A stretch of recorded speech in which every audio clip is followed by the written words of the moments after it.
earlier, making connections. No, but you were implying it, that when you write, you think. And you never play Trivial Pursuit with a librarian or a fourth grade teacher. I'll tell you right now, never do that. And the real world connection is really important. Abdou is not with us today. He's teaching at SUNY New Paltz, and he's also picked up some more work at the Culinary Institute of America. We should try to get him a full-time job here. In 2008, international programs from SUNY Ulster won a grant from the Fulbright Foundation for our first scholar in residence called the SIR. Part of the charge from Washington, D.C. was to initiate a course which had never been offered before at our college. Based on the scholar in residence expertise and that of Professor Abdou Gaye, whose exceptional background is from Mauritania and Senegal, we launched our African literature class.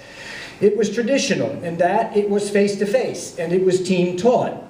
Professor Gaye was joined by Robert John Vincent from the United Kingdom, and as a community college, we offered it for both credit and audit. Members of the community, as well as the matriculating students, embraced this class. An important aspect of the face-to-face offering, and here's the point, was the live performance component of the course. Drawing from considerable artist community in the Mid-Hudson region, we were able to secure native dancers, musicians, and griots, who are fortune tellers and storytellers. And since I wrote the grant for the Fulbright Scholar in Residence, I attended with Hope Windle every class. The live performances were both exhilarating and inspirational. What can we do? Let's offer it as a hybrid. And when we offered the class as a hybrid, we had a 50% attrition rate.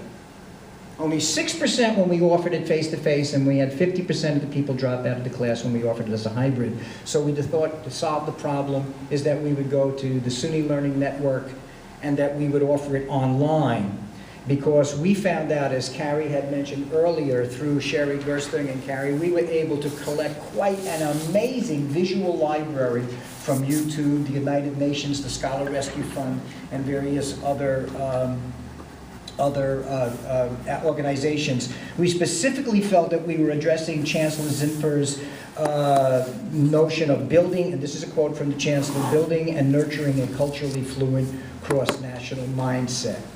So we were planning, well, it didn't run. We had some difficulties with enrollment, which was very, very distressing to both Abdou and I.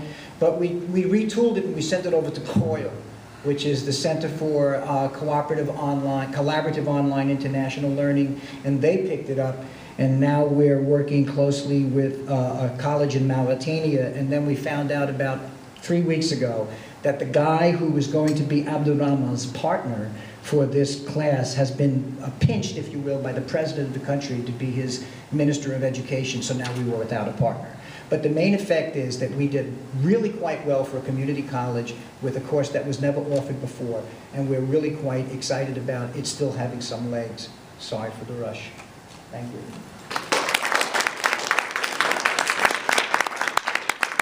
For the record, the title